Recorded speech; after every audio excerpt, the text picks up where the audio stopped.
കേരളത്തിലെ തെരഞ്ഞെടുപ്പുകളിൽ മുന്നണികളുടെ വിജയത്തിനും പരാജയത്തിനും ശേഷം ഏറ്റവും കൂടുതൽ ചർച്ച ചെയ്യപ്പെടുന്ന ഒരു കാര്യമാണ് ന്യൂനപക്ഷ ഏകീകരണം, മൈനോറിറ്റി കൺസോൾട്ടേഷൻ എന്ന ഒരു വാക്ക്.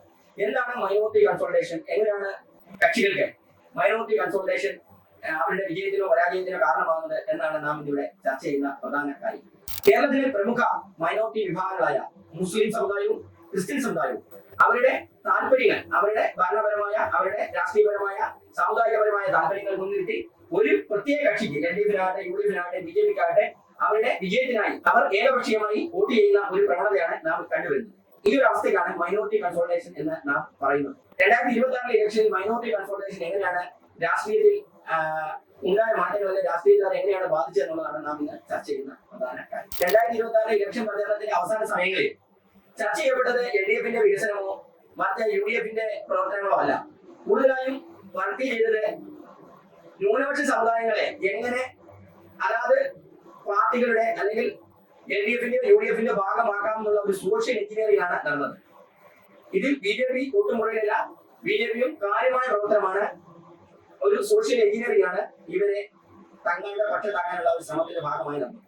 ഈ തെരഞ്ഞെടുപ്പിൽ ന്യൂനപക്ഷ വോട്ടുകൾ ചിതറിപ്പോകാതെ ഒരു മുന്നണിയിലേക്ക് മാത്രം കേന്ദ്രീകരിക്കുന്ന അവസ്ഥ, അതായത് UDF-ലേക്ക് മാത്രം കേന്ദ്രീകരിക്കുന്ന അവസ്ഥയാണ് സംജാതമായത്. കേരളത്തിലെ അവസ്ഥയിൽ സാധാരണയായി UDF-ലേക്കാണ് ന്യൂനപക്ഷ വോട്ടുകൾ കേന്ദ്രീകരിക്കുന്നത്. എന്നാൽ കഴിഞ്ഞ തിരഞ്ഞെടുപ്പിൽ ഈ വോട്ടുകൾ LDF-ന് അനുകൂലമായി വന്ന ഒരു അവസ്ഥയാണ് നാം കണ്ടത്. പിന്നീടുണ്ടായ ലോക്കൽ ബോഡി ഇലക്ഷനിലും അതുപോലെ തന്നെ പാർലമെന്റ് ഇലക്ഷനിലും ഈ ന്യൂനപക്ഷ വോട്ടുകൾ UDF-ന് അനുകൂലമായി വരുന്ന ഒരവസ്ഥയാണ് വീണ്ടും നാം കണ്ടത്.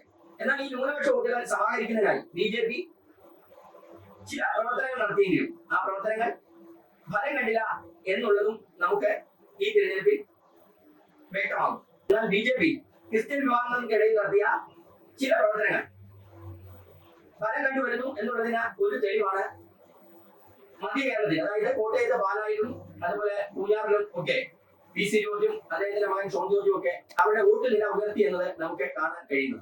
ഈ തിരഞ്ഞെടുപ്പിൽ വടക്കൻ കേരളത്തിലേക്ക് എടുത്തു നോക്കിയാൽ മുസ്ലിം വോട്ടുകൾ മുഴുവനായും കേന്ദ്രീകരിക്കുകയും മുഴുവൻ വോട്ടുകൾ UDF-ന് അനുകൂലമായി പോൾ ചെയ്യുന്ന ഒരവസ്ഥയാണ് കണ്ടുവരുന്നത്.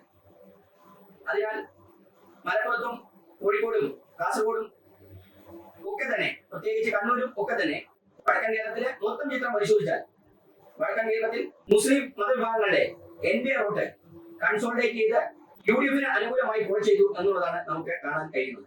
എന്തുകൊണ്ടാണ് ന്യൂനപക്ഷങ്ങളുടെ വോട്ടുകൾ, പ്രത്യേകിച്ച് മുസ്ലിം വോട്ടുകൾ UDF-ന് അനുകൂലമായി വന്നത് എന്നാണ് നാം അടുത്തതായി ചർച്ച ചെയ്യുന്നത്. എന്തുകൊണ്ടാണ് ഈ തെരഞ്ഞെടുപ്പിൽ മുസ്ലിം വോട്ടുകൾ UDF-ന് അനുകൂലമായി പോൾ ചെയ്തത് എന്നുള്ളത് വിശകലനം ചെയ്യുമ്പോൾ കേന്ദ്രത്തിൽ BJP ഗവൺമെന്റ് എടുക്കുന്ന ചില നിലപാടുകൾ മുസ്ലിം സമുദായത്തിന് എതിരാണെന്നുള്ള ഒരു ചർച്ച, ഒരു നറേഷൻ കേരളത്തിൽ ആകമാനം പ്രചരിപ്പിക്കാൻ UDF-ന് കഴിഞ്ഞു എന്നുള്ളത് ഒരു യാഥാർത്ഥ്യമാണ്.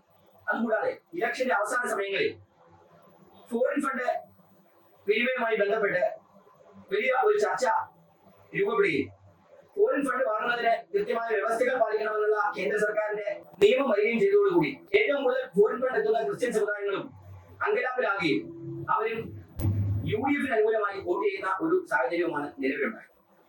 തങ്ങളെ രക്ഷിക്കാൻ UDF-നെ ആകത്തുള്ളൂ, അതുപോലെ തന്നെ തങ്ങളുടെ നയങ്ങൾ നടപ്പിലാക്കാൻ LDF-നേക്കാളും കുറച്ചുകൂടി എളുപ്പം UDF ആണ് എന്നുള്ള ഒരു തിരിച്ചറിവിൽ മുഴുവൻ ന്യൂനപക്ഷ സമുദായങ്ങളും മുസ്ലിം ക്രിസ്ത്യൻ സമുദായങ്ങൾ ഒന്നടങ്കം UDF-ന് അനുകൂലമായി വോട്ട് ചെയ്ത ഒരു കാഴ്ചയാണ് നാം ഈ തെരഞ്ഞെടുപ്പിൽ കണ്ടത്. ചുരുക്കി പറഞ്ഞാൽ എന്താണ് ഈ ന്യൂനപക്ഷങ്ങളുടെ ഏകീകരണം മൂലം കേരളത്തിൽ ഭാവിയിൽ ഉണ്ടാകാൻ പോകുന്ന പ്രശ്നങ്ങളെന്ന് നാം ഒന്ന് വിലയിരുത്തേണ്ടതുണ്ട്.